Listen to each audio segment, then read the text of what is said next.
Di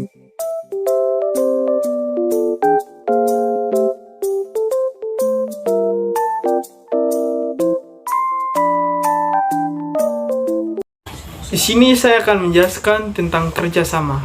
Kerjasama adalah suatu usaha bersama antara individu atau kelompok sosial untuk mencapai tujuan bersama.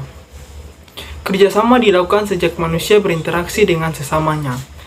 Kebiasaan dan sikap mau bekerja sama dimulai sejak kanak-kanak, mulai dalam kehidupan keluarga, lalu meningkat dalam kelompok sosial yang lebih luas. Ciri kerjasama. Ciri utama dari kerjasama adalah peran yang diberikan kepada setiap individu tidak harus seragam, tetapi memiliki tata cara yang menjadi aturan. Dalam kerjasama, perselisihan dan perbedaan dianggap lumrah dan penyelesaiannya masalah. Bentuk kerjasama. Terdapat 5 bentuk kerjasama, yaitu yang pertama, kerukunan. Bentuk kerjasama ini berbentuk gotong royong dan tolong-menolong antar individu. Yang kedua, bargaining. Bentuk kerjasama ini merupakan perjanjian pertukaran barang atau jasa antara dua organisasi atau lebih. 3. Komposisi. Bentuk kerjasama ini merupakan proses penerimaan hal-hal baru dalam kepemimpinan dan pelaksanaan politik dalam suatu organisasi agar menjadi lebih seimbang. Yang keempat, koalisis. Bentuk kerjasama ini merupakan perpaduan antara dua organisasi atau lebih yang mempunyai tujuan yang sama. Yang kelima, joint venture.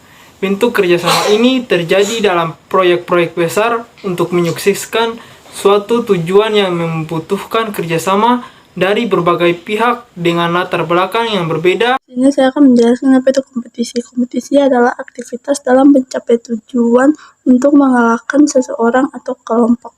Nah, contohnya seperti kelas 10 E3 yang berlomba-lomba untuk mendapatkan peringkat pertama di kelas.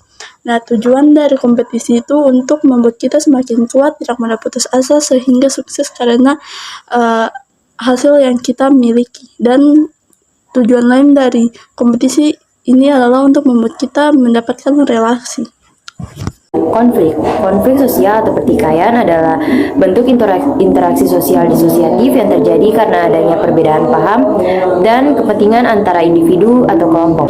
Adanya konflik ditandai dengan adanya ancaman, kekerasan, dan kontak fisik antara pihak-pihak yang bertentangan. Penyebab terjadinya konflik di masyarakat, yang pertama adanya perbedaan antara individu, yang kedua perbedaan kebudayaan, yang ketiga perbedaan kepentingan, dan yang keempat perubahan sosial. Beberapa bentuk konflik yang sering terjadi di masyarakat, yaitu yang pertama pertentangan pribadi, yang kedua pertentangan politik, dan yang ketiga pertentangan kelas-kelas sosial. Tapi yang harus kita ketahui juga, konflik tidak selalu berbentuk dan berdampak negatif. Contoh pada sebuah diskusi, pertentangan atau konflik diharapkan membawa tiap pihak mencapai titik temu mengenai suatu fenomena sosial. Selama pertentangan itu tidak berlawanan dengan pola hubungan sosial dalam struktur sosial tertentu, maka pertentangan tersebut dapat bermakna positif.